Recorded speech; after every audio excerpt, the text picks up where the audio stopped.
But let's talk a little bit about what other moves the Yankees can make, because obviously we'd love for the Yankees to have Juan Soto, but if you get him, it can't be the only move. You got to build around him. And if you don't get him, you've got a lot more money to spend on a lot of different pieces. So I've put together kind of a list of people who could be available.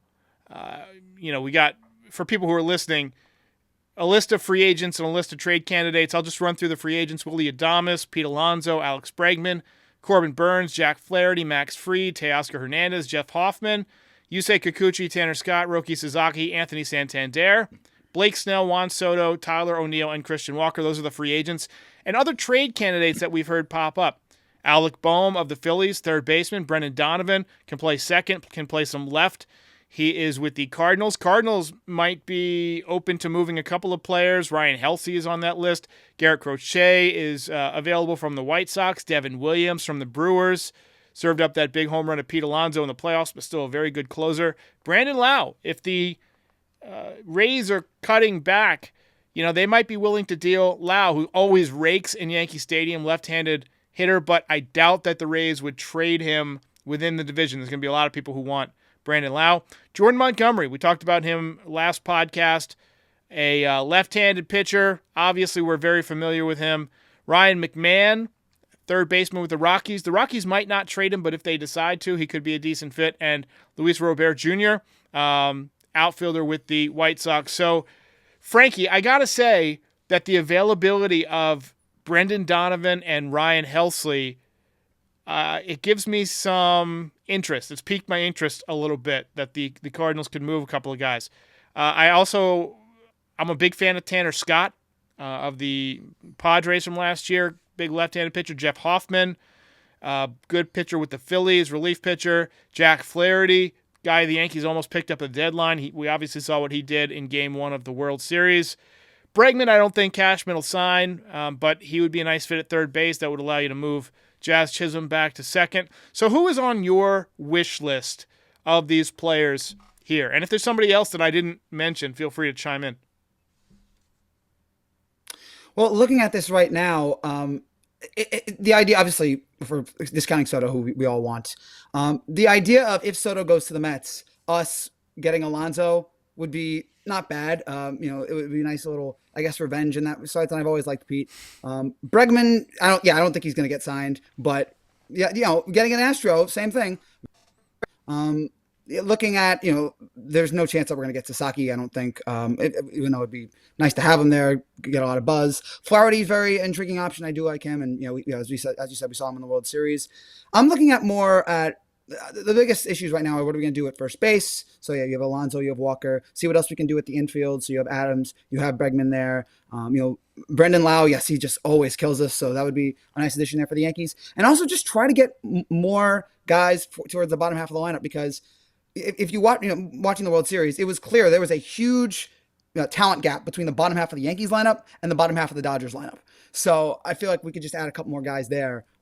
It'd be nice, but I also don't know who else we could get on that. And also, the bullpen we could use. We were like one or two guys short, but I feel like Cashman will have those options there. No polar bear. We're seeing some people not. Yeah, I don't think that Pete Alonso is a great fit. I mean, he's a right-handed slugging guy. Doesn't hit for a lot of average. He's an okay first baseman.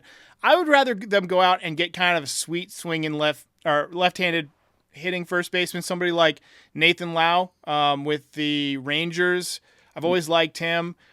I think Ben Rice, honestly, he's a rookie, but I think he'll do much better second time around. Like, if you wanted to fill the infield, like with a Brendan Donovan, or go out and get a third baseman like a Bregman, and you need to go cheap in an area, I would not be opposed to running a rookie out there at first base, because I think Ben Rice will get a lot better. He hit in the minor leagues. He's got a good swing. He's got a couple of holes in his swing, but I think those holes can be patched, right? So it'll be interesting to see how it shakes out. But I'm with Cat Mama here. I don't want Pete Alonso for first base. I don't want to spend on another unathletic, big, lumbering home run hitter who strikes out. Only if the Mets take Soto. Then that's the only reason, just to get revenge on them. But I did have one question for you.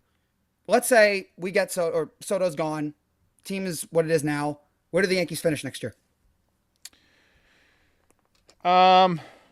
Not good. No. They got to fill a lot of holes. Eddie Snaps says, any chance Bellinger, if the Cubs do put him on the trade market? I don't think that they will, but if they do put him out there, I wouldn't mind going after him for first base. He's a good left-handed hitter. He hits for contact. I think he'll hit for power at Yankee Stadium.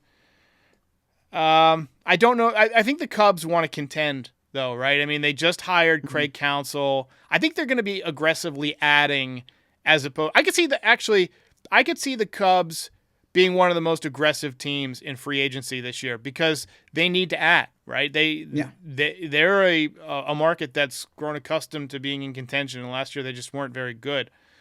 So anyway, we got a comment here. Judge is a joke. Judge is going to win the MVP next week. He's never going to live down the bad World Series, but I think if it went 7, like game 6 and 7, he would have been crushing it because he was just starting to turn it back on in game 5.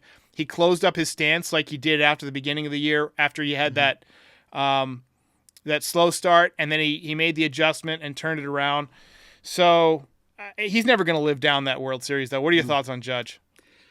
I agree. I have such conflicted thoughts on Judge right now because next year we're gonna watch him win the MVP this year. We're gonna see him hopefully hit 40, 50 home runs next year, and all me and most Yankee fans are gonna be thinking is do it in October. It's unfortunate that he has now become the Lamar Jackson maybe of baseball, which is again it's unfortunate, and maybe we're being too harsh on him. But that as a Yankee, I mentioned this on my show. All the Yankees who have retired numbers, with the exception of Don Mattingly, won us World Series, and Don Mattingly in the one postseason that he was in raked for us. So all those guys, even somebody like Bernie Williams, who's not a Hall of Famer, he contributed in the postseason. All these guys, Ron Guidry, all these guys were huge in postseason for us. And Judge, unfortunately, he's had moments, but the most recent moment is not one that most Yankee fans are going to look fondly on. And also, you pointed out the how if we had gotten to 7, that's why the most annoying thing that came out of the post World Series coverage was Dave Roberts saying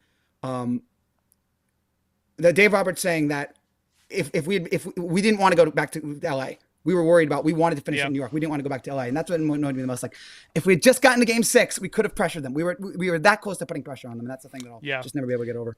Yeah, and Judge, here's the thing that sucks about what happened with Judge.